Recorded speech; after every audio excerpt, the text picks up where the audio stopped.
ॐ सदाशिवसमारम्भां श्रीशङ्कराचार्यमध्यमाम् अस्मदाचार्यपर्यन्तां वन्दे गुरुपरम्परां ध्येयं सदा परिभवग्नमभीष्टदोहं तीर्थास्पदं शिवविरञ्चिनुतं शरण्यं विद्यार्थिहं प्रणतपालभवाब्धिपोतम् वन्दे महापुरुषते चरणारविन्दं सच्चिदानन्दरूपाय विश्वोत्पत्त्यादिहेतवे तापत्रयविनाशाय श्रीकृष्णाय वयं नमः। आप सभी का स्वागत है आज के हमारे शास्त्र अध्ययन की कक्षा में, जहां हम अध्ययन कर रहे हैं महाभारत। इसके पूर्व की जो कक्षा थी उसमें हमने अध्ययन किया कि जो राजा ययाति, देवयानी और शर्मिष्ठा का किस प्रकार उनका जो प्रसंग है वो आगे बढ़ता है।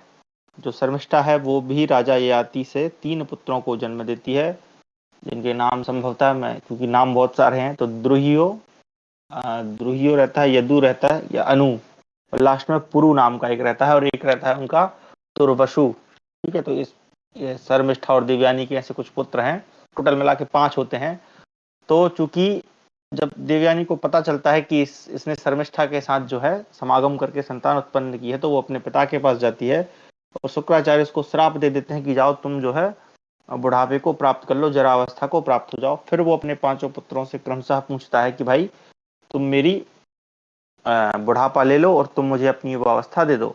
तो 4 पुत्र जो ऊपर वाले हैं वो मना कर देते हैं। अंत में सबसे छोटा वाला जो पुरु है वो उसको मान जाता है, राजा उसको अपना राज्य दे देता है और सारे समस्त जो जितने भी उपभोग होते हैं सुखों को भोगने के बाद अंत में फिर वो अपने पुरु को राज्य सौंपकर वानप्रस्थ आश्रम में चला जाता है। और वहीं पर हमने कि जो तृष्णा होती है वो किस प्रकार की होती है इसका बड़ा अच्छा वर्णन वहां पे किया।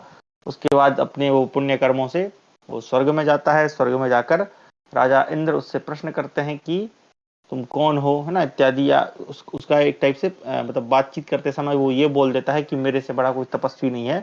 तो राजा इंद्र उसको वहां से स्वर्ग से नीचे फेंक देते हैं। इसका एक दूसरा प्रसंग भी हमने वहां पढ़ा कि एक देवदूत आकर उसको बोलता है जब वो वन में घूम रहा होता है कि जाओ तुम नीचे गिर जाओ, नीचे गिर जाओ। तो ये बात भी वहां आती है। अब वो जब नीचे गिर रहा होता है और चूंकि उसने कुछ पुण्य कर्म किए हैं इसलिए वो उन सबसे कहता है देवताओं से कि भाई अगर तुम मुझे नीचे ही गिरा रहे हो तो मैं ऐसे स्थान पर गिरूं जहां पर साधु पुरुष लोग रहते हो, अच्छे लोग रहते हो। तो वहां पर फिर संगति के महत्व को बताया है। अब वो जब नीचे गिर रहा है तो उसकी जो भेंट है वो एक अष्टक नाम के एक व्यक्ति से हो जाती है।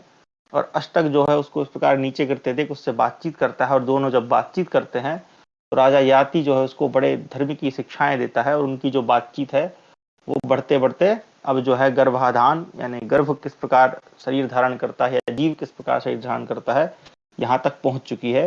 तो हमने यहाँ तक पढ़ लिया था। अब इसके आगे हम आज पढ़ेंगे। चलिए मैं स्क्रीन शेयर करता हूँ।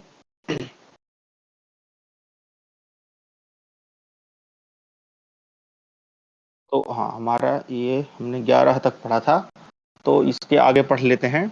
अष्टक उवाच अन्यद्बपुर्विदधातीह गर्भम उहातु स्वेन कायेन याति आपद्यमानो नरयोनिमेतामा चक्षुमे संशयात् ब्रवीमि शरीरभेदाभिसमुच्छ्रयं चाचक्षुः श्रोत्रे लभते केन संज्ञाम् एतत्तत्त्वं सर्वमाचक्षुपृष्टः क्षेत्रज्ञं त्वामतातमन्याम सर्वे।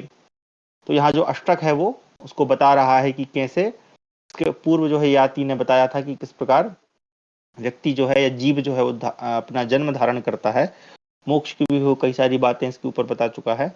अब यहाँ पर अष्टक जो है उससे बातचीत करके पुनः प्रश्न कर रहा है कि राजन, इस मनुष्य योनि में आने वाला जीव अपने शरीर से गर्भ में आता है या दूसरा शरीर धारण करता है? आप यह रहस्य मुझे बताइए, मैं संशय होने के कारण पूछता हूँ। गर्भ में आने पर भिन्न भिन्न शरीर रूपी आश्रय को, जैसे कि आंख और कान आदि इंद्रियों को तथा चेतना को भी कैसे उपलब्ध करता है? मेरे पूछने पर ये सब बातें बताइए तात। हम सब लोग आपको क्षेत्रज्ञ यानी कि आत्मज्ञानी मानते हैं। याति ने कहा, ऋतुकाल में पुष्परस से संयुक्त वीर्य को वायु गर्भाशय में खींच लाता है। अब देखिए यहाँ पर एक प्रकार से जो कि बच्चा या जो जीव है वो जन्म कैसे लेता है उसको बता रहे हैं उस समय की भाषा में। वहां गर्भाशय में सूक्ष्म भूत उस पर अधिकार कर लेते हैं। तो जो गर्भाशय के अंदर जो सूक्ष्म भूत कहे गए हैं ना, यहाँ वीर्य को किससे बताया गया है? पुष्परस से बताया गया है। और गर्भाशय यानी माँ के गर्भ में जो आज की टर्म में क्या बोलेंगे, जो अंदर रहते हैं, उनका नाम भूल रहा हूँ मैं, तो उसके अंदर जो सूक्ष्म तत्व जिसको हम रज कहते हैं या अंड जिसको अंडा कहते हैं, वो उस पर अधिकार कर लेते हैं और वह गर्भ क्रमशः गर्भ की वृद्धि करता रहता है। वह गर्भ बढ़कर जब संपूर्ण अवयवों से संपन्न हो जाता है तब चेतना का श्रैले योनि से बाहर निकलकर मनुष्य कहलाता है। वह कानों से शब्द सुनता है, आंखों से रूप देखता है, नासिका से सुगंध लेता है, जिह्वा से रस का आस्वादन करता है, त्वचा से स्पर्श और मन से आंतरिक भावों का अनुभव करता है। अष्टक, इस प्रकार महात्मा प्राणधारियों के शरीर में जीव की स्थापना होती है। अष्टक ने पूछा, जो मनुष्य मर जाता है वह जलाया जाता है या गाड़ दिया जाता है अथवा जल में बहा दिया जाता है? इस प्रकार विनाश होकर स्थूल शरीर का अभाव हो जाता है।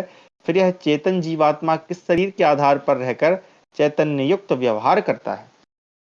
तो अब यहाँ से हमें एक रेफरेंस ये भी मिल जाता है कि 17वें श्लोक से कि उस समय जो मनुष्य कोई अगर मरता था, मृत्यु को प्राप्त होता था, उसको जलाते भी थे, जमीन में गड़ा भी देते थे और जल में बहा भी देते थे। तीनों प्रकार के कार्य उस समय होते थे। आगे याति बोले, राजसिंह, जैसे मनुष्य श्वास लेते हुए प्राणयुक्त स्थूल शरीर को छोड़कर स्वप्न में विचरण करता है, वैसे ही यह चेतन जीवात्मा अस्फुट शब्दोच्चारण के साथ स्मृतक स्थूल शरीर को त्याग कर सूक्ष्म शरीर से संयुक्त होता है और फिर पुण्य अथवा पाप को आगे रखकर वायु के समान वेग से चलता हुआ अन्य योनि को प्राप्त होता है। ये थोड़ा सा दार्शनिक पक्ष है यहाँ पर, मतलब गहरी बात है। जब व्यक्ति अपने शरीर को छोड़ देता है, त्याग देता है, तो जैसे व्यक्ति स्वप्न में विचरण करता है ना, यहाँ पे स्वप्न से उपमा देकर उसको समझाया जा रहा है कि जैसे हम जब सुसुप्ति अवस्था में होते हैं, स्वप्नावस्था में, तो हमको लगता है कि वो सच में हमारे साथ घट रहा है, लेकिन वो घटता नहीं है। तो वैसे ये जो हमारी जो चेतन जीवात्मा है, जिसको हम आत्मा कहते हैं, वो जो है यहाँ पर लिखा है अस्फुट शब्दोच्चारण।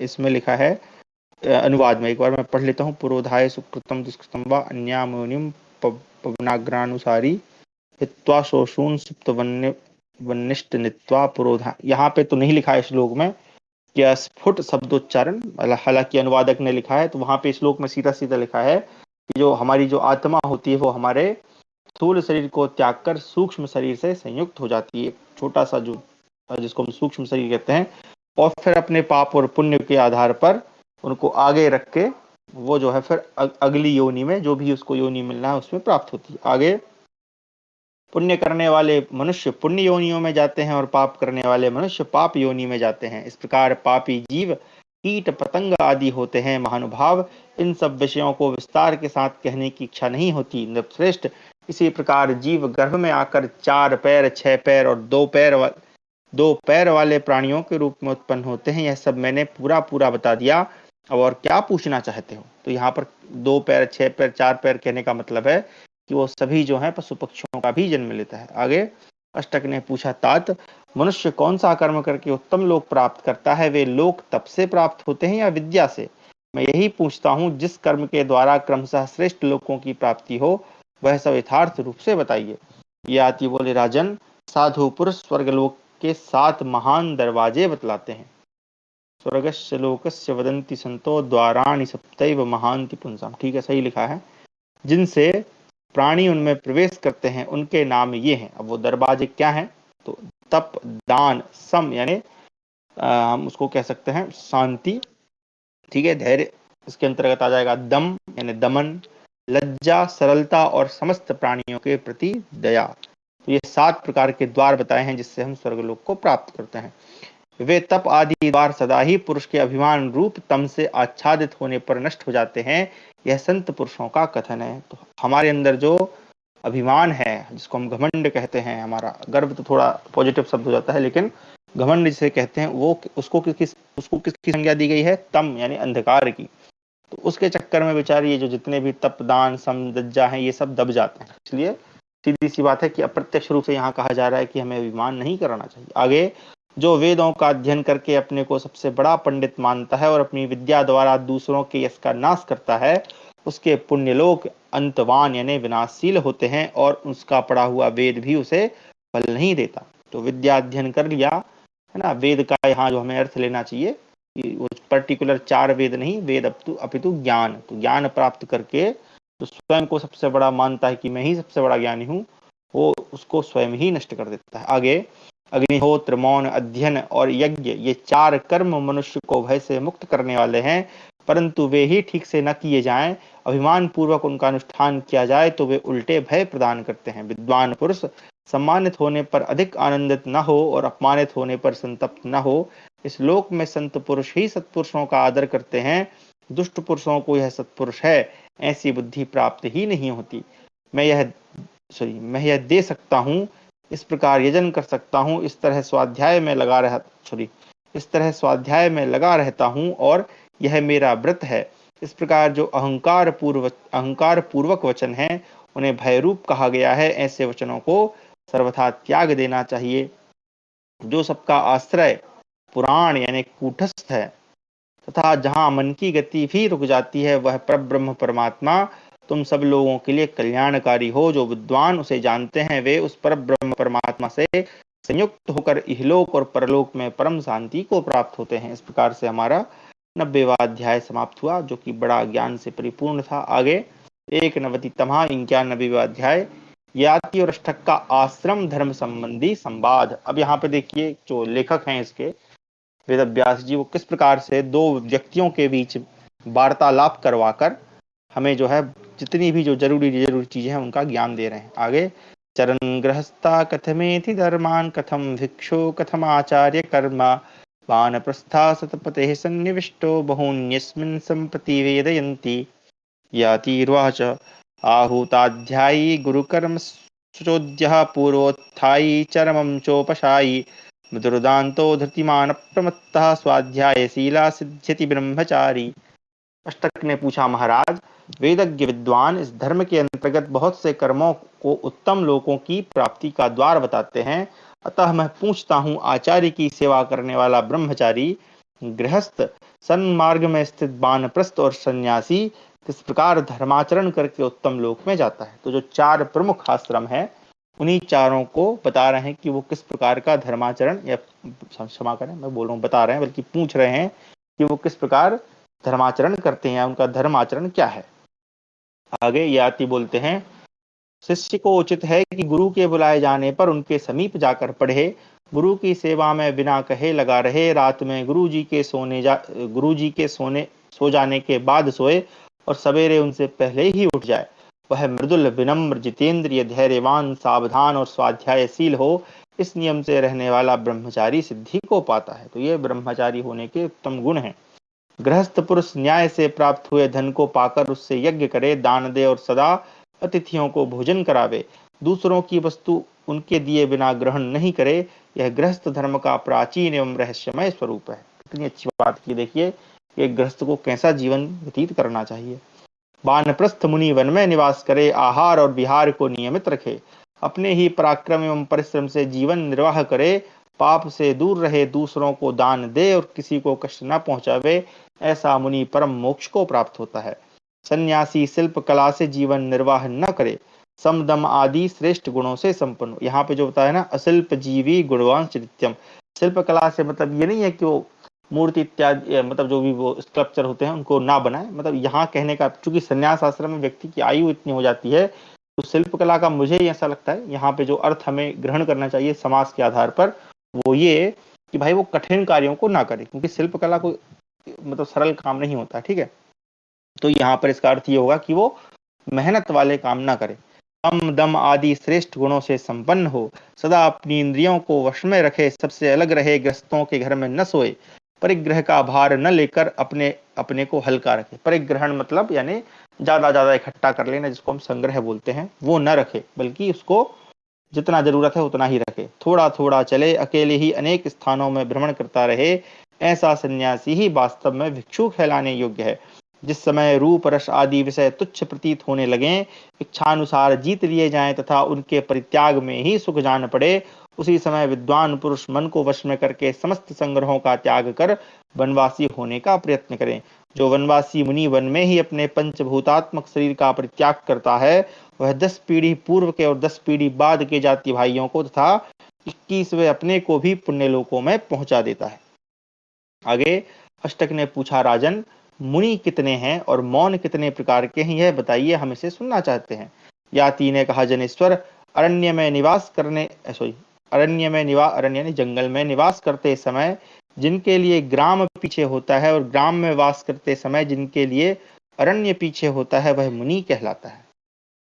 अष्टक ने पूछा, अरण्य में निवास करने वाले के लिए ग्राम और ग्राम में निवास करने वाले के लिए अरण्य पीछे कैसे है? अच्छा, देखिए कितना अच्छा मतलब ये लिखा हुआ है। ये जो प्रश्न जब मैंने श्लोक पढ़ा तो मेरे मन में यही प्रश्न आया कि ये है क्या, और तुरंत दूसरे श्लोक में वो आ गया कि भाई ये क्या है। खैर चलिए। याति ने कहा, जो मुनि वन में निवास करता है और गांवों में प्राप्त होने वाली वस्तुओं का उपयोग नहीं करता, इस प्रकार वन में निवास करने वाले उस वानप्रस्थ मुनि के लिए गांव पीछे समझा जाता है। मतलब कहने का अर्थ है कि वो जो वन में उत्पन्न होता है उन्हीं चीजों को ग्रहण करता है, ना कि गांव से कुछ मिलता है उसको।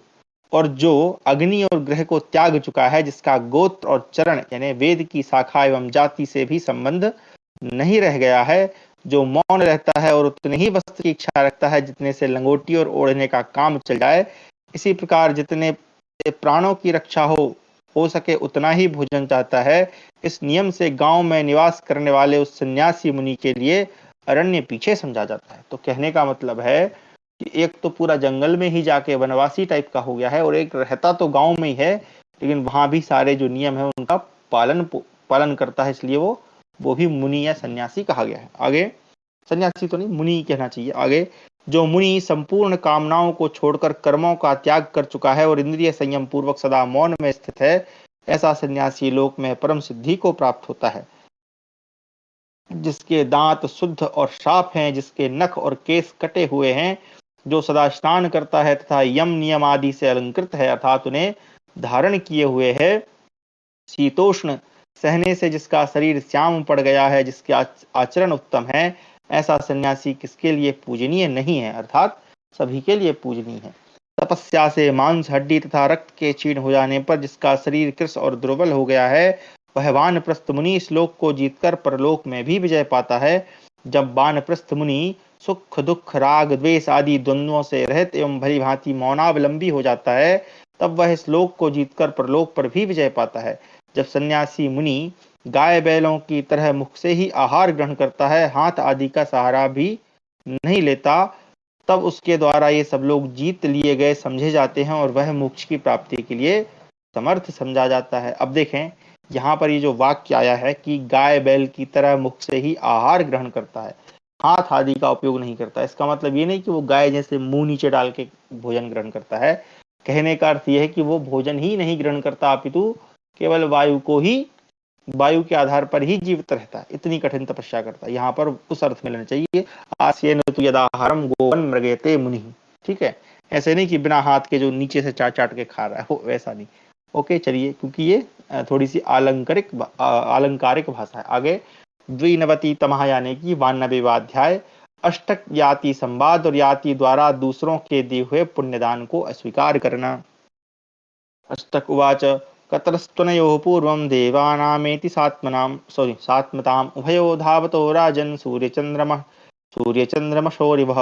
यातिर्वाच, अनिकेतो गृहस्थेषु कामवृत्तेषु संयतः ग्राम एव वसन् भिक्षुस्तयो पूर्वतरं गतः अवाप्य दीर्घमायुस्तुः या प्राप्तो विकृतिं चरेत् तप्यते यदि तत्कृत्वा चरेत् सोऽन्यत्तपस्ततः। अष्टक ने पूछा, राजन, सूर्य और चंद्रमा की तरह अपने अपने लक्ष्य की ओर दौड़ते हुए वानप्रस्थ और सन्यासी, इन दोनों में से पहले कौन सा देवताओं के आत्मभाव यानी ब्रह्म को प्राप्त होता है? चलिए, अच्छा प्रश्न है।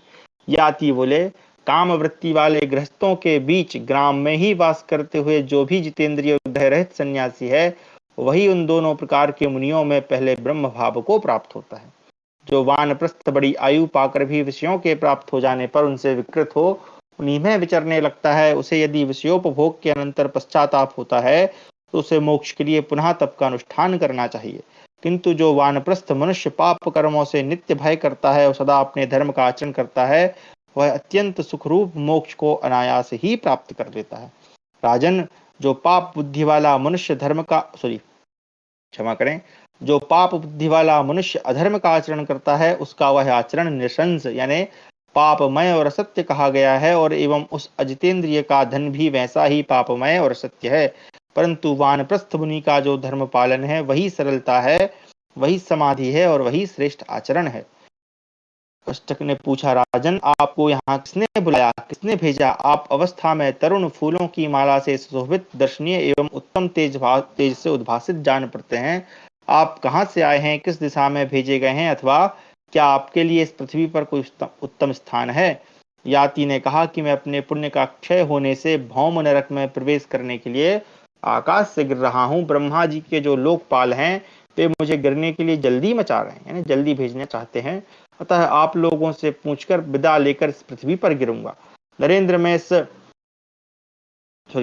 में जब इस पृथ्वी तल पर गिरने वाला था, उस समय मैंने इंद्र से यह वर मांगा था कि मैं साधु पुरुषों के समीप गिरूं। वह वर मुझे मिला, जिसके कारण आप सब सद्गुणी संतों का संग प्राप्त हुआ।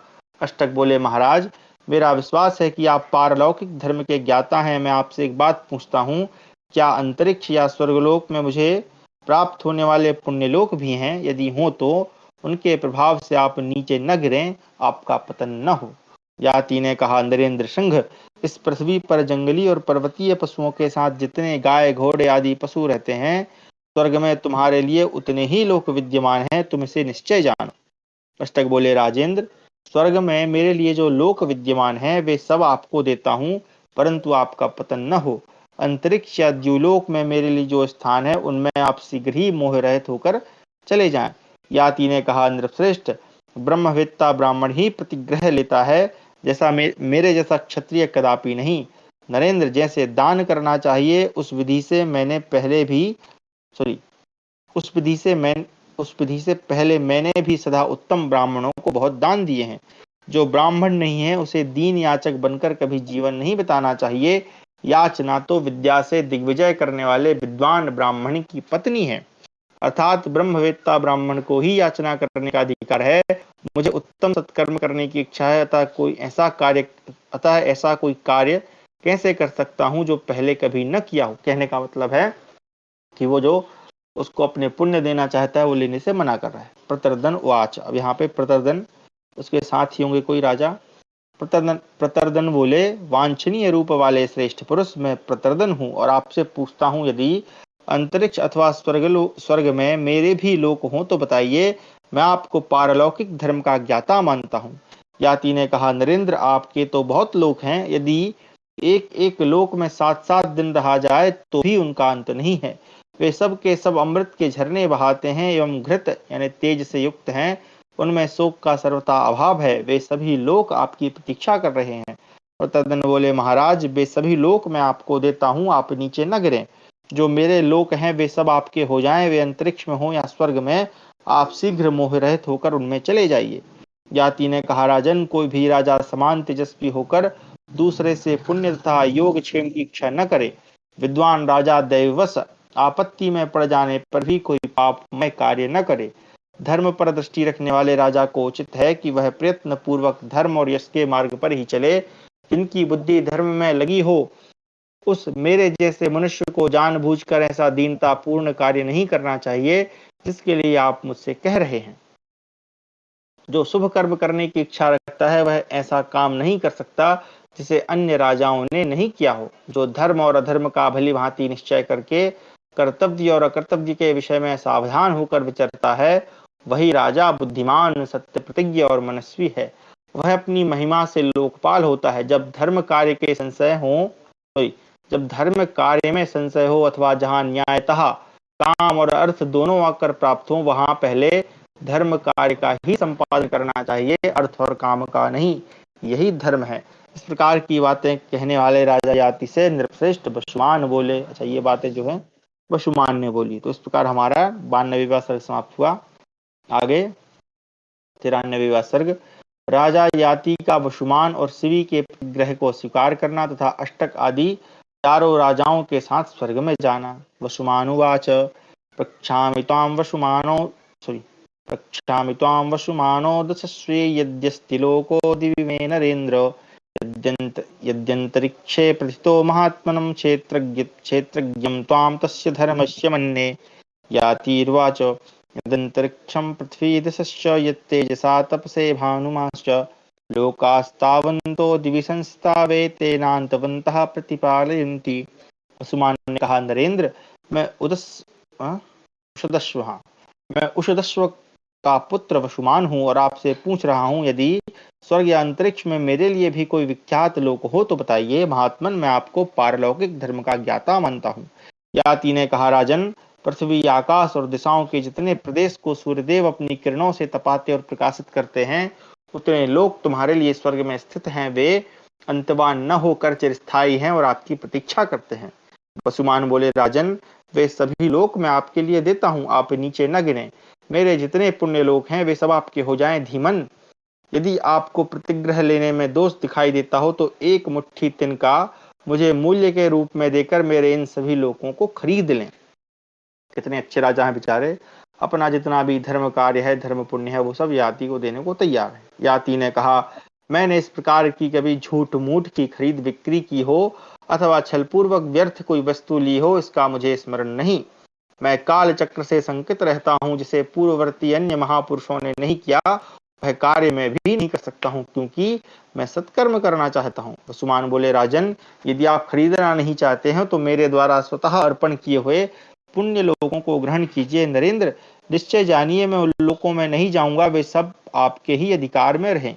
शिवी ने कहा, तात, मैं उसी नर का पुत्र शिवी आपसे पूछता हूँ, यदि अंतरिक्ष या स्वर्ग में मेरे भी पुण्य लोक हों तो बताइए, क्योंकि मैं आपको उक्त धर्म का ज्ञाता मानता हूँ। याति बोले, नरेंद्र, जो साधु पुरुष तुमसे कुछ मांगने के लिए आए, उनका तुमने वाणी से, कौन कहे मन से भी अपमान नहीं किया। इस कारण स्वर्ग में तुम्हारे लिए अनंत लोक विद्यमान है, जो विद्युत के समान तेजोमय, भांति भांति के सुमधुर शब्दों से युक्त तथा महान है। शिवी ने कहा, महाराज, यदि आप खरीदना नहीं चाहते हैं तो मेरे द्वारा स्वयं अर्पण किए हुए पुण्य लोकों को ग्रहण कीजिए। उन सबको देकर निश्चय ही मैं उन लोकों में नहीं जाऊंगा। वे लोग ऐसे हैं जहां जाकर धीर पुरुष कभी शोक नहीं करते। याति बोले, नरदेव शिवी, जिस प्रकार तुम इंद्र के समान प्रभावशाली हो, उसी प्रकार तुम्हारे वे लोक भी अनंत हैं, तथापि दूसरे के दिए हुए लोक में मैं विहार नहीं कर सकता, इसलिए तुम्हारे दिए हुए का अभिनंदन नहीं करता। अष्टक ने कहा, राजन, यदि आप हम में से एक एक के दिए हुए लोगों का प्रसन्नता पूर्वक ग्रहण नहीं करते तो हम सब लोग अपने पुण्य लोक आपकी सेवा में अर्पित करके नरक यानी भूलोक में जाने को तैयार हैं। याति बोले, मैं जिनके योग्य हूँ उसी के लिए यत्न करो, क्योंकि साधु पुरुष सत्य का ही अभिनंदन करते हैं। मैंने पूर्व काल में जो कर्म नहीं किया उसे अब भी करने योग्य नहीं समझता। अष्टक ने कहा, आकाश में किसके 5 स्वर्णमय रथ दिखाई देते हैं, जिन पर आरूढ़ होकर मनुष्य सनातन लोकों में जाने की इच्छा करता है। याति बोले, ऊपर आकाश में स्थित प्रज्वलित अग्नि की लपटों के समान जो 5 स्वर्णमय रथ प्रकाशित हो रहे हैं, या आप लोगों को ही स्वर्ग में ले जाएंगे। वैशंपायन जी कहते हैं, राजन, इसी समय तपस्विनी माधवी उधर आ निकली है। ये कोई बीच सा प्रसंग आया, खैर पढ़ते हैं भाई, चलिए। उसने मृग चर्म से अपने सब अंगों को ढक रखा था। वृद्धावस्था प्राप्त होने पर वह मृगों के साथ विचरती हुई मृग व्रत का पालन कर रही थी। उसकी भोजन सामग्री और चेष्टा मृगों के ही तुल्य थी। वह मृगों के झुंड के साथ यज्ञ मंडप में प्रवेश करके अत्यंत विस्मित हुई और यज्ञीय धूम की सुगंध लेती हुई मृगों के साथ वहां विचरने लगी। यज्ञशाला में घूम घूम कर अपने अपराजित पुत्रों को देखती हुई यज्ञ की महिमा का अनुभव करती हुई माधवी बहुत प्रसन्न हुई। उसने देखा, स्वर्गवासी नहुस नंदन महाराज याति आए हैं, परंतु पृथ्वी का स्पर्श नहीं कर रहे, आकाश में ही स्थित हैं। अपने पिता को पहचान कर माधवी ने उन्हें प्रणाम किया है। याति इसके पिता, माधवी के पिता कहाँ से हैं भाई? तब वसुमना ने अपनी तपस्विनी माता से प्रश्न करते हुए कहा, ये क्या है भाई? वसुमना, एक बार देखूं जरा। ये वसुमान नाम से भी, अच्छा, ये वसुमना, वसुमान ही है। तो ये जो माधवी है ये किसकी पुत्री है? अरे ये कैसा भाई? अपनी अपने पिता को पहचान कर माधवी ने, यानी याति की पुत्री कहा जा रहा है इसको, और किसकी ये माता है? ये वसुमान की माता है। खैर भैया, वसुमना बोले, माँ तुम श्रेष्ठ वर्ण की देवी हो, तुमने इन महापुरुष को प्रणाम किया, ये कौन है? कोई देवता या राजा? यदि जानती हो तो मुझे बताओ। माधव जुवाच, माधवी ने कहा, पुत्रों तुम सब लोग एक साथ सुन लो, ये मेरे पिता नहुष नंदन महाराज ये आती हैं। मेरे पुत्रों के सुविख्यात मातामह ये ही हैं। मतलब मेरे मातामह यानी नाना है, यानी तुम सबके, तुम सब नहीं मतलब वसुमना के होंगे। इन्होंने मेरे भाई पुरु को राज्य पर अभिषिक्त करके स्वर्गलोक की यात्रा की थी, परंतु न जाने किस कारण से ये महायशस्वी महाराज पुनः यहाँ आए हैं। वैशंपायन जी कहते हैं, राजन, माता की यह बात सुनकर वसुमना ने कहा, माँ ये अपने स्थान से भ्रष्ट हो गए हैं। पुत्र का यह वचन सुनकर माधवी भ्रांत चित्त हो उठी और दोहित्रों से घिरे हुए अपने पिता से बोली। माधवी ने कहा, पिताजी मैंने तपस्या द्वारा जिन लोगों पर अधिकार किया है उन्हें आप ग्रहण करें। पुत्रों और पौत्रों की भांति पुत्री और दोहित्रों का धर्माचरण से प्राप्त किया हुआ धन भी अपने लिए ही है, यह वेद वेदता ऋषि कहते हैं। अतः आप हम लोगों के दान एवं तपस्या जनित पुण्य से स्वर्गलोक में जाइए। याति बोले, यह यदि यह धर्म जनित फल है तो इसका शुभ परिणाम अवश्यम भावी है। आज मुझे मेरी पुत्री तथा महात्मा दोहित्रों ने तार दिया है, इसलिए आज से पितृकर्म श्राद्ध में दोहित्र परम पवित्र समझा जाएगा। इसमें संशय नहीं कि वह पितरों का हर्ष बढ़ाने वाला होगा।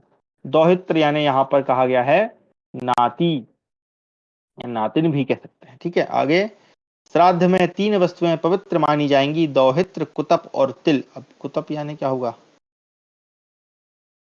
श्राद्धे पर्वाणी दोहित्र कुतपस्तिला, यहाँ पे कुतप ही लिखा है। साथ ही इसमें 3 गुण भी प्रशंसित होंगे। कौन कौन से? पवित्रता, क्रोध, अत्वरा यानी उतावलेपन का अभाव, तथा श्राद्ध में भोजन करने वाले, परोसने वाले और वैदिक या पौराणिक मंत्रों का पाठ सुनाने वाले, ये 3 प्रकार के मनुष्य भी पवित्र माने जाएंगे। भोक्तारः परिवेष्टारः श्रावितारः पवित्र का। ठीक है भाई। दिन के 8वें भाग में जब सूर्य का ताप घटने लगता है उस समय का नाम कुतप है। उसमें पितरों के लिए किया हुआ दान अक्षय होता है। तिल पिशाचों से श्राद्ध की रक्षा करते हैं, कुछ राक्षसों से बचाते हैं, श्रोत्रिय ब्राह्मण पंक्ति की रक्षा करते हैं, और यदि यति गण श्राद्ध में भोजन कर लें तो वह अक्षय हो जाता है। यति यानी जो सन्यासी होते हैं वो। उत्तम व्रत का आचरण करने वाला पवित्र श्रोत्रिय ब्राह्मण श्राद्ध का उत्तम पात्र है। वह जब प्राप्त हो जाए वही श्राद्ध का उत्तम काल समझना चाहिए। उनको दिया हुआ दान उत्तम काल का दान है, इसके सिवा कोई उपयुक्त काल नहीं है। वैशंपायन जी कहते हैं, राजन, बुद्धिमान याति उपयुक्त बात कहकर पुनः अपने दोहित्रों से बोले, तुम सब लोग अभृत स्नान कर चुके हो, अब महत्वपूर्ण कार्य की सिद्धि के लिए शीघ्र तैयार हो जाओ। अब देखिए यहाँ पे ये जो कथा है ना, बीच में यहाँ पे हमारा ब्रैकेट आके खत्म हो गया है। तो ये कथा मुझे थोड़ी सी अजीब सी लग रही है, क्योंकि अचानक से कोई आ गया, वो सब बता रहा है, और बीच में आके फिर ये अलग ही कुछ वर्णन चल रहा है। खैर, अब है तो पढ़ लिया हमने, आगे हम पढ़ते हैं। अष्टकोवाच, यहाँ से वो ब्रैकेट खत्म हुआ और अब यहाँ पे ओरिजिनल कथा आ गई। अष्टक बोले, राजन आप इन रथों में बैठिए और आकाश में ऊपर की ओर बढ़िए। जब समय होगा तब हम भी आपका अनुसरण करेंगे। और देखिए ये कहानी वहीं पे आ गई। ऊपर जो हमने पढ़ा था ना कि उनको 5 रथ दिखे ऊपर, ना 5 ऐसे रथ दिखे, तो उन्होंने पूछा कि भाई बताओ ये क्या है। तो जब राजा ने बताया कि ये स्वर्ग में जाने वाले वो हैं, तो फिर अब यहाँ पे वो ओरिजिनल प्रश्न यहाँ से शुरू हो रहा है। आगे याति बोले, हम सब लोगों ने साथ साथ स्वर्ग पर विजय पाई है, इसलिए इस समय सबको वहां चलना चाहिए। देवलोक का यह रजोहीन सात्विक मार्ग हमें स्पष्ट दिखाई दे रहा है। वैशंपायन जी कहते हैं, राजन, तदनंतर वे सभी नृपश्रेष्ठ उन दिव्य रथों पर आरूढ़ हो धर्म के बल से स्वर्ग में पहुंचने के लिए चल दिए। उस समय पृथ्वी और आकाश में उनकी प्रभा व्याप्त हो रही थी। अष्टकशिवी, काशीराज, प्रतर्दन तथा इक्ष्वाकु वंशी वसुमना, ये चारों साधु नरेश यज्ञांत स्नान करके एक साथ स्वर्ग में गए। अष्टक बोले, राजन, महात्मा इंद्र मेरे बड़े मित्र हैं, अतः मैं तो समझता था कि अकेला मैं ही सबसे पहले उनके पास पहुंचूंगा, परंतु ये उसी नरपुत्र शिवी अकेले संपूर्ण वेग से हम सबके वाहनों को लांघकर आगे कैसे बढ़ गए, ऐसा कैसे हुआ? याति ने कहा, राजन, उसी नर के पुत्र शिवी ने ब्रह्मलोक के मार्ग की प्राप्ति के लिए अपना सर्वस्व दान कर दिया था, इसलिए ये तुम सब लोगों में श्रेष्ठ है। नरेश्वर दान, तपस्या, सत्य, धर्म, ह्री, श्री, क्षमा, सौम्य भाव और व्रत पालन की अभिलाषा। राजा शिवी में ये सभी गुण अनुपम है तथा बुद्धि में भी उनकी समता करने वाला कोई नहीं है। राजा शिवी ऐसे सदाचार संपन्न और लज्जाशील हैं, यानी इन्हें अभिमान की मात्रा छू भी नहीं गई है, इसलिए शिवी हम सबसे आगे बढ़ गए हैं। वैशंपायन जी कहते हैं, जन्मेजय तदनंतर अष्टक ने कौतूहलवश इंद्र के तुल्य अपने नाना राजा याति से पुनः प्रश्न किया। अच्छा, अष्टक भी जो है इसका नाती है ना, दोहित्र जिसको कहते हैं। मतलब मुझे लग रहा है कि सभी नाती हैं क्या। खैर आगे, महाराज मैं आपसे एक बात पूछता हूँ, आप उसे सच सच बताइए। आप कहाँ से आए हैं, कौन है, उसके किसके पुत्र हैं? आपने जो कुछ किया उसे करने वाला आपके सिवा कोई दूसरा क्षत्रिय अथवा ब्राह्मण इस संसार में नहीं है। याति ने कहा कि मैं नहुस का पुत्र और पुरु का पिता राजा याति हूँ। इस लोक में मैं चक्रवर्ती नरेश था। आप सब लोग मेरे अपने हैं, अतः आपसे गुप्त बात भी खोलकर बतलाए देता हूँ। मैं आप लोगों का नाना हूँ। यद्यपि पहले भी है बता चुका हूँ, तथापि पुनः स्पष्ट कर देता हूँ। मैंने सारी पृथ्वी को जीत लिया था। मैं ब्राह्मणों को अन्न वस्त्र दिया करता था। मनुष्य जब 100 सुंदर पवित्र अश्वों का दान करते हैं तब वे पुण्यात्मा देवता होते हैं। मैंने तो सवारी, गौ, स्वर्ण तथा उत्तम धन से परिपूर्ण यह सारी पृथ्वी ब्राह्मणों को दान कर दी थी और 100 अर्बुद यानी 10 अरब गायों का भी दान किया था। सत्य से ही पृथ्वी और आकाश टिके हुए हैं। इसी प्रकार सत्य से ही मनुष्य लोक में अग्नि प्रज्वलित होती है। मैंने कभी व्यर्थ बात मुंह से नहीं निकाली है, क्योंकि साधु पुरुष सदा सत्य का ही आदर करते हैं। अष्टक, मैंने तुमसे प्रतर्दन और उषदस्व से पुत्र वसुमान से भी यहाँ जो कुछ उषदस्व के पुत्र वसुमान से भी यहाँ जो कुछ कहता हूँ वह सब सत्य ही है। मेरे मन का विश्वास यह है कि समस्त लोग, मुनि और देवता सत्य से ही पूजनीय होते हैं। जो मनुष्य हृदय में ईर्षा न रखकर स्वर्ग पर अधिकार करने वाले हम सब लोगों के इस वृत्तांत को यथार्थ रूप से श्रेष्ठ द्विजों के सामने सुनेगा, वह सब हमारे समान ही पुण्य लोकों को प्राप्त कर लेगा। वैशंपायन जी कहते हैं, जन्मेजय, राजा याति बड़े महात्मा थे, शत्रुओं के लिए अजय और उनके कर्म अत्यंत उदार थे। उनके दोहित्रों ने उनका उद्धार किया और वे अपने सत्कर्मों के द्वारा संपूर्ण भूमंडल को व्याप्त करके पृथ्वी छोड़कर स्वर्गलोक में चले गए। इस प्रकार से 93वां सर्ग समाप्त हुआ और मुझे लग रहा है कि राजा याति की कहानी भी यहीं समाप्त हो गई। बड़ी लंबी चौड़ी चली। चतुर्वतितमः यानी 94वां सर्ग, जन्मेजय पूर्ववंश का वर्णन। जन्मेजय उवाच, भगवन् श्रोतुमिच्छामि प्रोहन् सकरान् नृपान् यद्वीर्यान् यादृशांश्चापि यावतो यत्पराक्रमान्यस्मिन् शीलहीनो वा निर्वीर्यो वा नराधिपा प्रजाविरहितो वापि भूतपूर्वः कथञ्चन तेषां प्रथितवृत्तानां राज्ञां विज्ञानशालिनां चरितं श्रोतुमिच्छामि विस्तरेण तपोधन। जन्मेजय बोले, भगवान, अब मैं पूर्व के वंश का विस्तार करने वाले राजाओं का परिचय सुनना चाहता हूँ। उनका बल और पराक्रम कैसा था, वे कैसे और कितने थे। मेरा विश्वास है कि इस वंश में पहले कभी किसी प्रकार का कोई भी ऐसा राजा नहीं हुआ जो शील रहित, बल पराक्रम से शून्य अथवा संतानहीन रहा हो। तपोधन, जो अपने सदाचार के लिए प्रसिद्ध और विवेक संपन्न थे, उन सभी पूर्ववंशी राजाओं के चरित्र को मुझे विस्तार पूर्वक सुनने की इच्छा है। वैशंपायन जी ने कहा, जन्मेजय, तुम मुझसे जो कुछ पूछ रहे हो वह सब मैं तुम्हें बताऊंगा। पूर्व के वंश में उत्पन्न हुए वीर नरेश इंद्र के समान तेजस्वी, अत्यंत धनवान, परम पराक्रमी तथा समस्त शुभ लक्षणों से सम्मानित थे। मैं उन सबका परिचय देता हूँ। पूर्व के पौष्टी नामक पत्नी के गर्भ से प्रवीर, ईश्वर तथा रौद्राश्व नामक 3 महारथी पुत्र हुए। इनमें से प्रवीर अपनी वंश परंपरा को आगे बढ़ाने वाले हुए। प्रवीर के पुत्र का नाम मनस्यु था, जो सूरसेनी के पुत्र और शक्तिशाली थे। अच्छा, इनकी माता जी का नाम सूरसेनी होगा।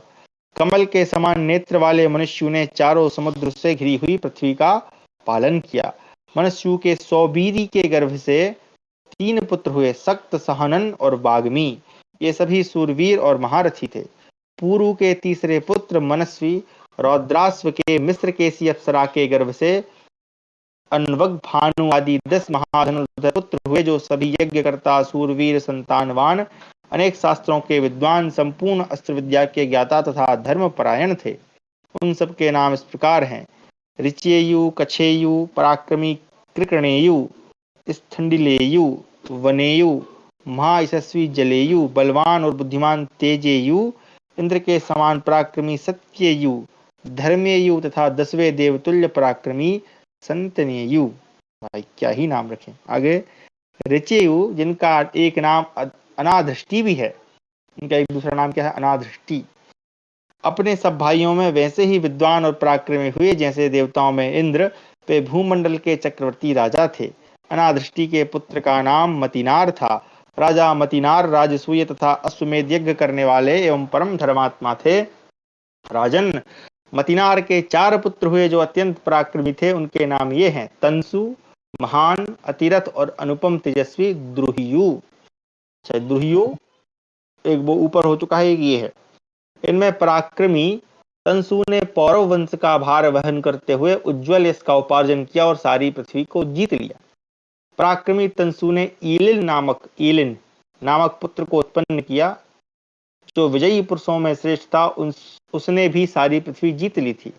ईलिन ने रथंतरी नाम वाली अपनी पत्नी के गर्भ से 5 महाभूतों के समान दुष्यंत आदि 5 राजपुत्रों को पूरु पुत्र रूप में उत्पन्न किया। उनके नाम ये हैं, क्या क्या नाम है? दुष्यंत, सूर, भीम, प्रवसु तथा वसु।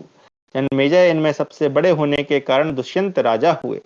और दुष्यंत से विद्वान राजा भरत का जन्म हुआ, जो शकुंतला के पुत्र थे। उन्हीं से भरत वंश का महान यश फैला। तो हम पढ़ चुके हैं इनके बारे में। देख लो ये कहाँ से चला आ रहा है फैमिली ट्री, है ना। आगे भरत ने अपनी 3 रानियों से 9 पुत्र उत्पन्न किए, किंतु ये मेरे अनुरूप नहीं है, ऐसा कहकर राजा ने उन शिष्यों का अभिनंदन नहीं किया। तब उन शिष्यों की माताओं ने कुपित होकर उनको मार डाला है। इससे महाराज भरत का वह पुत्रोत्पादन व्यर्थ हो गया। तब महाराज भरत ने बड़े बड़े यज्ञों का अनुष्ठान किया और महर्षि भरद्वाज की कृपा से एक पुत्र प्राप्त किया, जिसका नाम भूमन्यु था। भरत श्रेष्ठ तदनंतर पौरव कुल का आनंद बढ़ाने वाले भरत ने अपने को पुत्रवान समझकर भूमन्यु को युवराज के पद पर अभिषिक्त किया। भूमन्यु के दिव्य रथ नाम का पुत्र हुआ। उसके सिवा सुहोत्र, सुहोता, सुहबी, सुयजु तथा ऋचिक भी भूमन्यु के ही पुत्र थे। ये सब पुष्करणी के गर्भ से उत्पन्न हुए थे। इन सब क्षत्रियों में सुहोत्र ही ज्येष्ठ थे, अतः उन्हीं को राज्य मिला। राजा सुहोत्र ने राजसूय तथा अश्वमेध आदि अनेक यज्ञों का यजन किया और समुद्र पर्यंत संपूर्ण पृथ्वी का, जो हाथी घोड़ों से परिपूर्ण तथा अनेक प्रकार के रत्नों से संपन्न थी, उपभोग किया। जब राजा सुहोत्र धर्म पूर्वक प्रजा का शासन कर रहे थे, उस समय सारी पृथ्वी हाथी, घोड़ों, रथ और मनुष्यों से खचाखच भरी थी। उन पशु आदि के भारी भार से पीड़ित होकर राजा सुहोत्र के शासन काल की पृथ्वी मानो नीचे धसी जाती थी। यानी कि इतना ज्यादा उसके पास सब सामग्री संपत्ति थी। उनके राज्य की भूमि लाखों चैत्यों यानी देव मंदिरों, चैत्य किसको कहा जाता है? देव मंदिर को, या वृक्ष को भी कहा जाता है। जैसे कोई वृक्ष होता है, ठीक है, उसको हम जैसे हमारे यहाँ पूजन करते हैं तो उसको चैत्य वृक्ष कहा जाता है। चैत्य प्रासाद भी होता है, चैत्य मंदिर भी होते हैं। और यज्ञ यूपों से चिन्हित दिखाई देती थी। सब लोग हृष्ट पुष्ट होते थे। खेती की उपज अधिक हुआ करती थी। इस प्रकार उस राज्य की पृथ्वी सदा ही अपने वैभव से सुशोभित होती थी। भारत राजा सुहोत्र से एक्ष्वाकी ने, अच्छा एक्ष्वाकी इनकी पत्नी का नाम है, किसको जन्म दिया? अजमीढ़, सुमीढ़ तथा पुरुमीढ़ नामक 3 पुत्रों को जन्म दिया। उनमें अजमीढ़ ज्येष्ठ थे। उन्हीं पर वंश की मर्यादा टिकी हुई थी। जन्मेजय, उन्होंने भी 3 स्त्रियों के गर्भ से 6 पुत्रों को उत्पन्न किया। उनकी धूमनी वाली नाम की स्त्री ने ऋक्ष को, नीली ने दुष्यंत को और दुष्यंत और परमेष्ठी को तथा केशनी ने जन्हु, ब्रजन, रूपिण इन 3 पुत्रों को जन्म दिया। इनमें दुष्यंत और परमेष्ठी सभी पुत्र पांचाल कहलाए। राजन, अमित तेजस्वी जन्हु के वंशज कुशिक नाम से प्रसिद्ध हुए। ब्रजन तथा रूपिण के ज्येष्ठ भाई ऋक्ष को राजा कहा गया। ऋक्ष से संवरण का जन्म हुआ। राजन, वे वंश की वृद्धि करने वाले पुत्र थे। जन्मेजय, ऋक्ष पुत्र संवरण जब इस पृथ्वी का शासन कर रहे थे, उस समय प्रजा का बहुत बड़ा संहार हुआ था, ऐसा हमने सुना है। इस तरह नाना प्रकार से क्षय होने के कारण वह सारा राज्य नष्ट हो गया। सबको भूख, मृत्यु, अनावृष्टि और व्याधि आदि के कष्ट सताने लगे। शत्रुओं की सेनाएं भरतवंशी योद्धाओं का नाश करने लगी। पांचाल नरेश ने पृथ्वी को कंपित करते हुए चतुरंगिणी सेना के साथ संवरण पर आक्रमण किया और उनकी सारी भूमि वेगपूर्वक जीतकर 10 सेनाओं के द्वारा संवरण को भी युद्ध में परास्त कर दिया। तदनंतर स्त्री पुत्र सुहृद और मंत्रियों के साथ राजा संवरण महान भय के कारण वहां से भाग चले।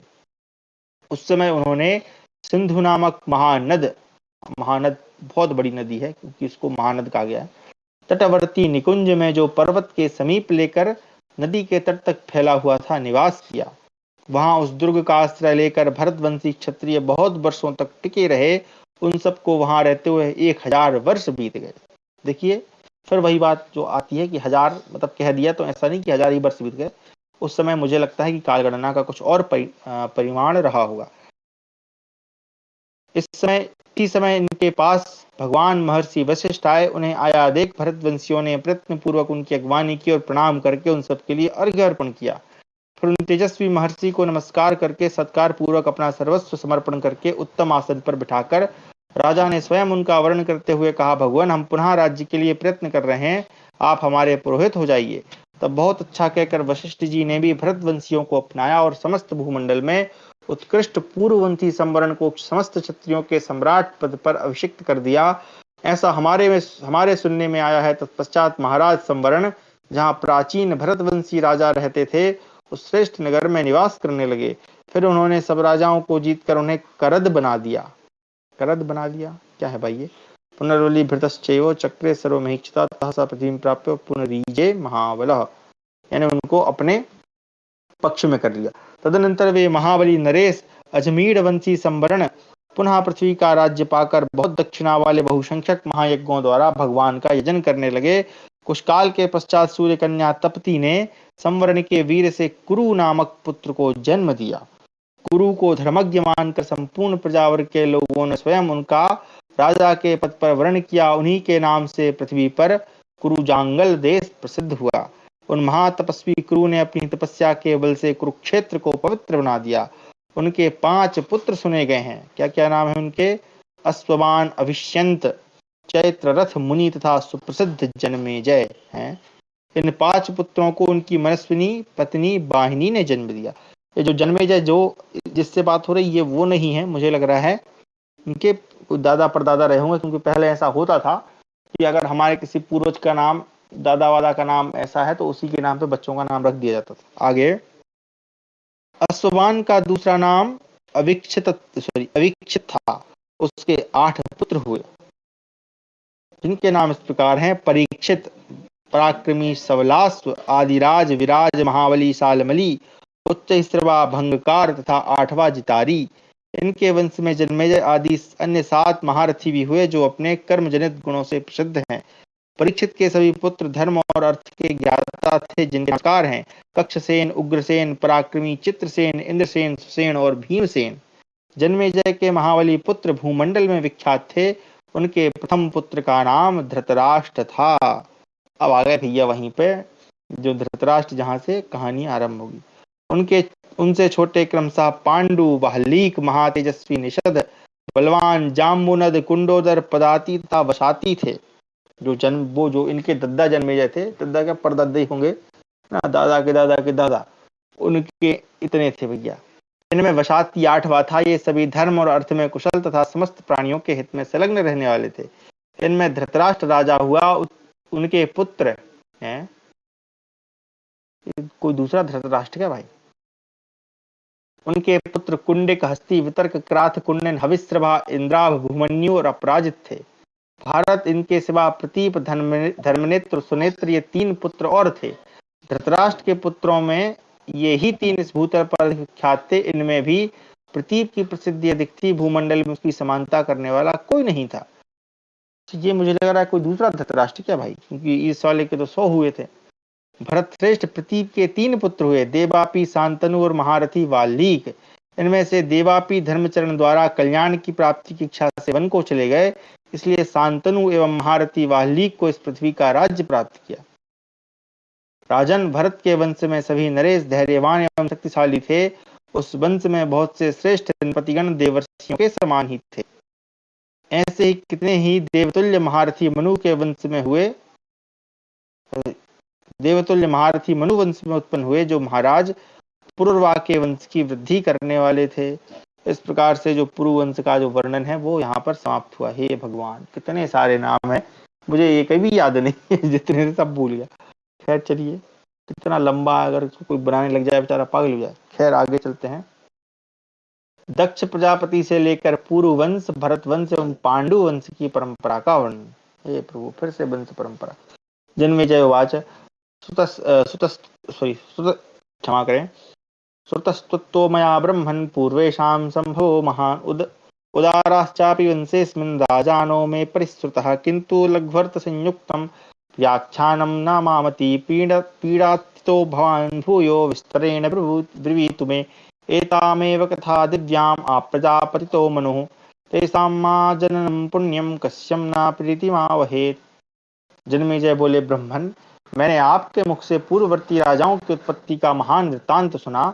इस पूर्व वंश में उत्पन्न हुए उदार राजाओं के नाम भी मैंने भली भांति सुन लिए, परंतु संक्षेप से कहा हुआ यह प्रिय आख्यान सुनकर मुझे पूर्णतः तृप्ति नहीं हो रही है। अतः आप पुनः विस्तार पूर्वक मुझे इसी दिव्य कथा का वर्णन कीजिए। दक्ष प्रजापति और मनु से लेकर उन सब राजाओं का पवित्र जन्म प्रसंग किसको प्रसन्न नहीं करेगा। उत्तम धर्म और गुणों के महात्म्य से अत्यंत वृद्धि को प्राप्त हुआ इन राजाओं का श्रेष्ठ और उज्ज्वल यश तीनों लोकों में व्याप्त हो रहा है। वे सभी नरेश उत्तम गुण, प्रभाव, बल, पराक्रम, ओज, सत्व, धैर्य और उत्साह से संपन्न थे। उनकी कथा अमृत के समान है। उसे सुनते सुनते मुझे तृप्ति नहीं हो रही है। वैशंपायन ने कहा, राजन, पूर्व काल में मैंने महर्षि कृष्ण द्वैपायन के मुख से जिसका भांति श्रवण किया था, वह संपूर्ण प्रसंग तुम्हें सुनाता हूँ। अपने वंश की उत्पत्ति का यह सुवृत्तांत सुनो। दक्ष से अदिति, अदिति से विवस्वान यानी सूर्य, विवस्वान से मनु, मनु से इला, इला से पुरुरवा, पुरुरवा से आयु, आयु से नहुस, नहुस से याति। याति की दो पत्नियां थी, पहली शुक्राचार्य पुत्री देवयानी, दूसरी बृहस्पति पुत्री शर्मिष्ठा। यहाँ उनके वंश का परिचय देने वाला यह श्लोक कहा जाता है। अच्छा, यहाँ पे अलग सेट किया। देवयानी ने यदु और तुर्वसु नाम वाले दो पुत्रों को जन्म दिया और बृहस्पति की पुत्री शर्मिष्ठा ने द्रुह्यो, अनु और पुरु ये तीन पुत्र उत्पन्न किए। इनमें से यदु से यादव और पुरु से पौरव हुए। पुरु पत्नी का नाम कौशल्या था, उसी को पौष्ठी भी कहते हैं। उसके गर्भ से पुरु के जन्मेजय नामक पुत्र हुआ। इसी का दूसरा नाम प्रवीर है। इसने 3 अश्वमेध यज्ञों का अनुष्ठान किया और विश्वजित यज्ञ करके वानप्रस्थ आश्रम ग्रहण किया। जन्मेजय ने मधुवंश की कन्या अनंता के साथ विवाह किया। उसके गर्भ से उनके प्राचीनवान नामक पुत्र उत्पन्न हुआ। उसने उदयाचल से लेकर सारी प्राची दिशा को एक ही दिन में जीत लिया था, इसलिए उसका नाम प्राचीनवान हुआ। प्राचीनवान ने यदुकुल की कन्या अस्मकी को अपना पत्नी बनाया। उसके गर्भ से उन्हें संयाति नामक पुत्र प्राप्त हुआ। संयाति ने दृषद्वान की पुत्री वरांगी से विवाह किया। उसके गर्भ से उन्हें अहंयाति नामक पुत्र हुआ। अहंयाति ने कृतवीर्य कुमारी भानुमति को अपनी पत्नी बनाया। उसके गर्भ से अहंयाति के सार्वभौम नामक पुत्र उत्पन्न हुआ। सार्वभौम ने युद्ध में जीतकर कैकेयी कुमारी सुनंदा का अपहरण किया और उसी को अपनी पत्नी बनाया। उससे उनको जयतसेन नामक पुत्र हुआ। जयतसेन ने विदर्भ राजकुमारी सुश्रवा से विवाह किया। उसके गर्भ से उनके अवाचीन नामक पुत्र हुआ। अवाचीन ने भी विदर्भ राजकुमारी मर्यादा के साथ विवाह किया, जो आगे बताई जाने वाली देवातिथि की पत्नी से भिन्न थी। उनके गर्भ से उन्हें अर्ह नामक पुत्र हुआ। अर्ह से इतने सारे हैं, मैं सीधा सीधा लास्ट में जाता हूँ, ठीक है। मुझे नहीं लगता कि इसको हम पढ़ रहे हैं तो ये मतलब है तो काम का, लेकिन मुझे इतना याद भी नहीं रहेगा और आपको भी नहीं रहेगा, तो मैं सीधा सीधा इसको नीचे तक स्किप कर देता हूँ। भैया कितने कितने पुत्र हुए है ना, फलाना ठिकाना। अच्छा, ये दुर्योधन का वर्णन यहाँ आ गया है। हाँ, यहाँ से थोड़ा पढ़ना पड़ेगा। चलिए भैया, हाँ यहाँ से थोड़ा सा और। हाँ, ये प्रतीप, हाँ ये है। प्रतिश्रवा से प्रतीप उत्पन्न हुआ। उसने सिवी देश की राजकन्या सुनंदा से विवाह किया और उसके गर्भ से देवापी, शांतनु तथा वाल्मीक इन 3 पुत्रों का जन्म दिया। देवापी बाल्यावस्था से ही वन को चले गए, अतः शांतनु राजा हुए। शांतनु के विषय में यह अनुवंश श्लोक उपलब्ध होता है ना। दूसरा श्लोक है यहाँ पर, क्या है, वे जिस जिस बूढ़े को अपने दोनों हाथों से छू देते थे वह बड़े सुख और शांति का अनुभव करता था तथा पुनः नौजवान हो जाता था। इसलिए लोग उन्हें शांतनु के रूप में जानने लगे। यही उनके शांतनु नाम पड़ने का कारण हुआ। शांतनु ने भागीरथी गंगा को अपनी पत्नी बनाया, जिनके गर्भ से उन्हें देवव्रत नाम का पुत्र हुआ, जिसे लोग भीष्म कहते हैं। भीष्म ने अपने पिता का प्रिय करने की इच्छा से उनके साथ माता सत्यवती का विवाह कराया, जिसे गंधकाली भी कहते हैं। मत्स्यगंधा जिसकी कहानी शुरू में आई थी। सत्यवती के गर्भ से पहले कन्या अवस्था में महर्षि पराशर से द्वैपायन व्यास उत्पन्न हुए थे। फिर उसी सत्यवती के राजा शांतनु द्वारा 2 पुत्र और हुए। अच्छा देखो, अब ये यहाँ पे आ रही मेन कहानी। जो सत्यवती थी वो वेदव्यास तो हो गए हैं। 2 पुत्र जब सत्यवती का विवाह कराया किसने? भीष्म पितामह ने। किससे कराया? अपने पिता से, जिनका नाम था विचित्रवीर्य और चित्रांगद। उनमें से चित्रांगद युवावस्था में पदार्पण करने से पहले ही एक गंधर्व के द्वारा मारे गए, परंतु विचित्रवीर्य राजा हुए। विचित्रवीर्य ने अंबिका और अंबालिका से विवाह किया। वे दोनों काशीराज की पुत्रियां थी और उनकी माता का नाम कौशल्या था। विचित्रवीर्य की अभी कोई संतान नहीं हुई थी, तभी उनका देहावसान हो गया। तब सत्यवती को यह चिंता हुई कि राजा दुष्यंत का यह वंश नष्ट न हो जाए। उसने मन ही मन द्वैपायन महर्षि व्यास का चिंतन किया। फिर तो व्यास जी उसके आगे प्रकट हो गए और बोले, क्या आज्ञा है? सत्यवती ने उनसे कहा, बेटा, तुम्हारे भाई विचित्रवीर्य संतानहीन अवस्था में ही स्वर्गवासी हो गए, अतः उनके वंश की रक्षा के लिए उत्तम संतान उत्पन्न करो। उन्होंने तथास्तु कहकर धृतराष्ट्र, पांडु और विदुर इन 3 पुत्रों को उत्पन्न किया। उनमें से राजा धृतराष्ट्र के गांधारी के गर्भ से व्यास जी के दिए हुए वरदान के प्रभाव से 100 पुत्र हुए। धृतराष्ट्र ने उन 100 पुत्रों में से 4 प्रधान थे। कौन कौन? दुर्योधन, दुशासन, विकर्ण और चित्रसेन। पांडु की 2 पत्नियां थी, कुंती भोज की कन्या प्रथा और माद्री, तो हम कुंती कह देते हैं। जिसका नाम प्रथा था। कितना अच्छा नाम। ये दोनों ही स्त्रियों में रत्न स्वरूपा थी। एक दिन राजा पांडु ने शिकार खेलते समय एक मृग रूपधारी ऋषि को मृग रूपधारी ने अपनी पत्नी के साथ मैथुन करते देखा। वह अद्भुत मृग अभी काम रस का आस्वादन नहीं कर सका था। उसे अतृप्त अवस्था में ही राजा ने बाण से मार दिया। बाण से घायल होकर उन मुनि ने पांडु से कहा, राजन, तुम भी इस मैथुन धर्म का आचरण करने वाले तथा काम रस के ज्ञाता हो, तो भी तुमने मुझे उस दशा में मारा है जबकि मैं काम रस से तृप्त नहीं हुआ था। इस कारण इसी अवस्था में पहुंचकर काम रस को आस्वादन करने से पहले ही शीघ्र मृत्यु को प्राप्त हो जाओगे। यह सुनकर राजा पांडु उदास हो गए और शाप का परिहार करते हुए पत्नियों के सहवास से दूर रहने लगे। उन्होंने कहा, देवियों, अपनी चपलता के कारण मुझे यह शाप मिला है। सुनता हूँ संतानहीन को पुण्यलोक प्राप्त नहीं होते, अतः तुम मेरे लिए पुत्र उत्पन्न करो। यह बात उन्होंने कुंती से कही। उनके ऐसा कहने पर कुंती ने 3 पुत्र उत्पन्न किए। धर्मराज से युधिष्ठिर को, वायुदेव से भीमसेन को और इंद्र से अर्जुन को जन्म दिया। इससे पांडु को बड़ी प्रसन्नता हुई। उन्होंने कुंती से कहा, यह तुम्हारी सौत माद्री तो संतानहीन ही रह गई, इसके गर्भ से भी सुंदर संतान उत्पन्न होने की व्यवस्था करो। ऐसा ही हो कहकर कुंती ने अपनी वह विद्या, जिससे देवता आकृष्ट होकर चले आते थे, माद्री को भी दे दी। माद्री के गर्भ से अश्विनी कुमारों ने नकुल और सहदेव को उत्पन्न किया। एक दिन माद्री को श्रृंगार किए देख पांडु उसके प्रति आसक्त हो गए और उसका स्पर्श होते ही उनका शरीर छूट गया। तदनंतर वहां चिता की आग में स्थित पति के शव के साथ माद्री चिता पर आरूढ़ हो गई और कुंती से बोली, बहन, मेरे जुड़े हुए बच्चों के भी लालन पालन में तुम सदा सावधान रहना। चलिए इसको यहीं समाप्त कर देते हैं, समय भी हो गया है। ये जो मुझे लग रहा है कि लघु कथा चल रही है,